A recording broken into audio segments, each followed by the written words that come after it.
ही में जम्मू कश्मीर के पहलगांव में पर्यटकों पर आतंकी हमले में 26 बेगुनाह लोगों की मौत हुई थी। इसके बाद पूरे देश में गुस्से का माहौल है। लोगों ने सड़कों पर उतरकर पुतला दहन और काली पट्टी बांधकर अपना विरोध भी जताया। अब हर हिंदुस्तानी के दिमाग में यह बात चल रही है कि भारत सरकार पाकिस्तान और आतंकवादियों के खिलाफ किस तरह की सख्त कार्रवाई करती है, उन्हें कैसे सबक सिखाएगी। इस मुश्किल वक्त में जिस तरह का विरोध सड़कों पर देखने को मिला, उससे साफ समझ में आता है कि पूरा देश एकजुट है। सभी राजनीतिक दलों ने दलगत राजनीति से ऊपर उठकर भारत सरकार के किसी भी सख्त कदम का समर्थन किया है। देखना यह है कि देश के प्रधानमंत्री नरेंद्र मोदी, गृह मंत्री अमित शाह और रक्षा मंत्री राजनाथ सिंह वह कौन सा सख्त कदम उठाते हैं जो पाकिस्तान और आतंकवादियों को घुटने टेकने पर मजबूर कर दे और पाकिस्तान दोबारा इस तरह की हिमाकत न करे। दी इंडिया न्यूज के संवाददाता इस्लाम खान ने जबलपुर के चुने हुए जनप्रतिनिधि पार्षदों से रूबरू होकर यह जानने की कोशिश की कि पाकिस्तान की इस करतूत का क्या माकूल जवाब होना चाहिए। आप खुद देखिए, आपके द्वारा चुने हुए जनप्रतिनिधियों के दिल और दिमाग में कितना गुस्सा भरा हुआ है। पाकिस्तान की इस कायराना हरकत के खिलाफ पेश है ये खास रिपोर्ट। नमस्कार, मैं हूं इस्लाम खान और आप देख रहे हैं डी इंडिया न्यूज़। पिछले दिनों कश्मीर में जो हुआ, जिस तरह से हमला हुआ, जिस तरह से पाकिस्तान से जो आतंकवादी थे उन्होंने 26 निर्दोष की हत्या की और उसके बाद देश में जो माहौल है, जिस तरह से देश में गुस्सा है, जिस तरह से हर वर्ग ये चाहता है कि इस बार पाकिस्तान से आर या पार की लड़ाई हो, उसी सिलसिले में हम संस्कारधानी के कुछ ऐसी शख्सियतों से आपको मिलवाते हैं और उनका नज़रिया जानते हैं कि आखिर उनका नज़रिया क्या है।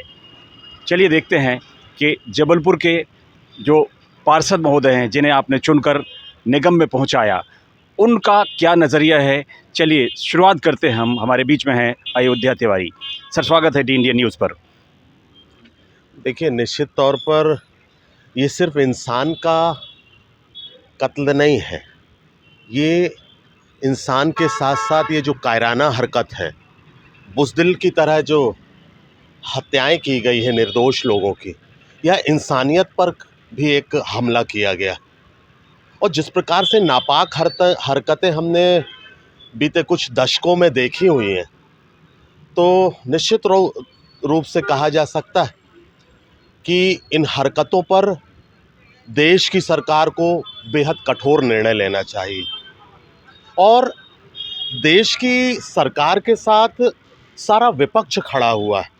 भारत देश की लगभग 150 करोड़ की जनता भी साथ में खड़ी हुई है। हर एक का खून खौला है।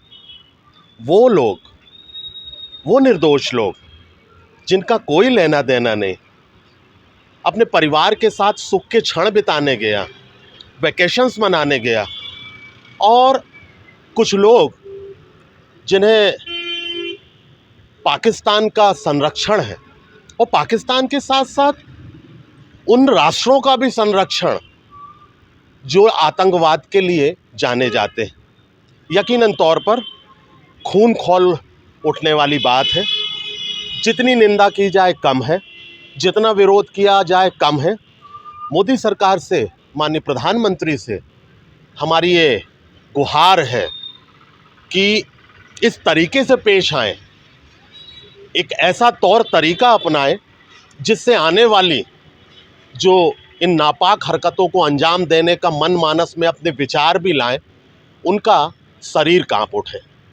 हम इस बात के लिए पाकिस्तान की पुरजोर निंदा करते हैं और सरकार के साथ साथ हम सब राष्ट्रवादी उनके इस जो आगामी निर्णय लिया जाना है, आगामी कठोर कदम उठाया जाना है, उसके साथ। जिस तरह से पाकिस्तान आतंकवादियों का सहारा लेकर कश्मीर में जो उसने पिछले कुछ दिनों किया, 26 निर्दोष लोग मारे गए, अब हमारे सामने क्या क्या विकल्प है और आपको क्या लगता है कि भारत सरकार को कौन सा एक्शन लेना चाहिए?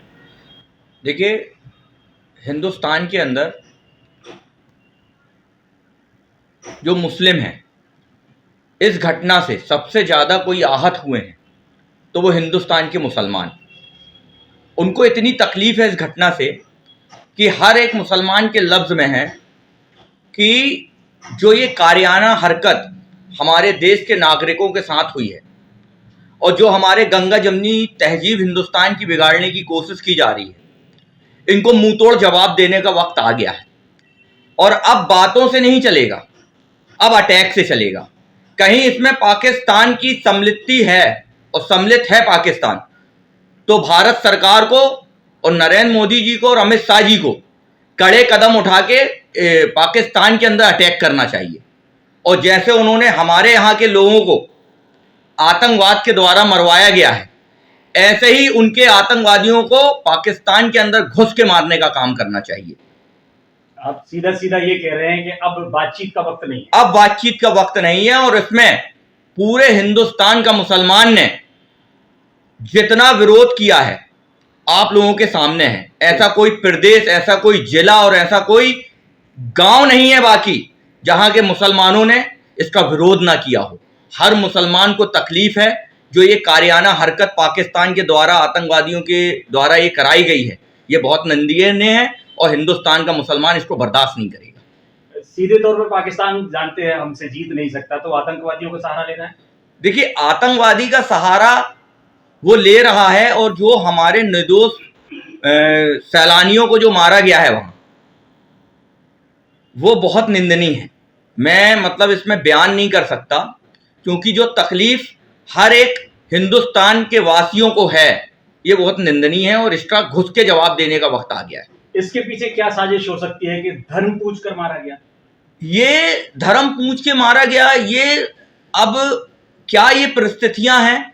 कहीं धर्म पूछ के मारा गया है तो हमारे मुस्लिम परिवारों ने, जो आपने देखा होगा सोशल मीडिया में चल रहा है, हमारे सोशल मीडिया में जो मुस्लिम परिवारों ने, वहां के घोड़े चालकों ने जो हमारे लोगों को बचाने का काम किया है, ये बहुत सराहना है और पूरी दुनिया इसकी सराहना कर रही है। चलिए, थैंक यू वेरी मच। ये उनके लिए मुंह तोड़ जवाब है कि मुसलमान हिंदुस्तान के साथ खड़ा है।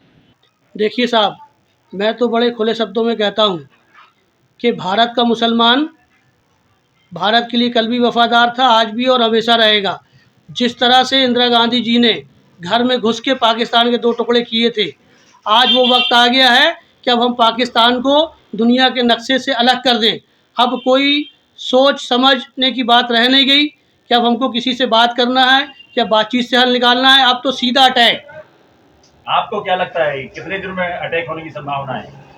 जिस तरीके से आज पूरा भारत एकजुट हो चुका है, इससे आप पाकिस्तान की हलचलें देखिए कि वो उनके अंदर भगदड़ मच चुकी है। और मुझे ये विश्वास है कि बहुत हद से हद 2-4-6 दिन की में हमारी भारत सरकार ठोस कदम उठाते हुए पाकिस्तान के ऊपर अटैक करेगा और जोरदार अटैक करेगा। लगता है कि हम एक और जंग के लिए जा रहे हैं पाकिस्तान के साथ, या कोई डिप्लोमेटिक अभी भी हमारे पास रास्ते हैं? देखिए साहब, डिप्लोमेटिक रास्ते हम शुरू से, हमारा देश, हमारे देशवासी चिल्लाते चले आ रहे हैं कि पाकिस्तान हमेशा हमारे यहाँ आतंकवादी गतिविधियाँ चलाता रहा है। बॉम्बे का हुआ, अभी हमने अमेरिका से प्रत्यर्पण करके लेके आया है ना, वो जांच अभी चल ही रही है। इसके बाद पुलवामा हुआ, कारगिल हुआ। अब इसमें पूरा दुनिया ये जान रही है कि हम प्रताड़ित हैं और हमें ज़बरदस्ती प्रताड़ित किया जा रहा है, क्योंकि हम बर्दाश्त कर रहे हैं। जिस दिन हम ये बर्दाश्त करना बंद कर देंगे, और अब मौका है इनको मुंहतोड़ जवाब देने का और इस आतंकवाद का अंत करने का, जिससे हम और हमारे देशवासी सभी सुकून से रह सकें। इस तरह से पूरे हिंदुस्तान में लोग सड़कों पर आए, जी गुस्सा जो नजर आ रहा है, उसको किस तरह से आप देखते हैं? भाई, क्या है, निर्दोषों पे कायराना हरकत करके आतंकवादियों से जो कार्य कराया जा रहा है वो एक निंदनीय कार्य है। और इसमें तो क्या है, जनता चाहती है कि टिट फॉर टैट। बिल्कुल सही। इसमें घर में घुस के मारने वाली ही कहानी है कि घर में घुस के मारें, जब ही पाकिस्तान को सबक मिलेगा और आतंकवादियों को सबक मिलेगा। Thank you. कि किस तरह से गुस्सा लोगों के अंदर है और लोग हर हाल में ये चाहते हैं कि इस बार आतंकवादियों और पाकिस्तान के साथ किसी तरह की मुरव्वत ना की जाए।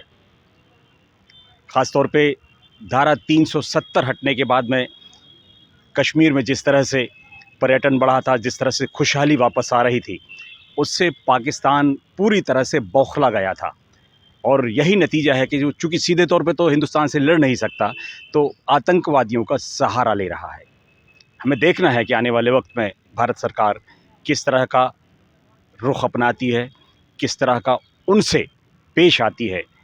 ये तो वक्त की बात है। फ़िलहाल कैमरा पर्सन हेमंत कुशवाहा के साथ Islam Khan, the India News, Jabalpur.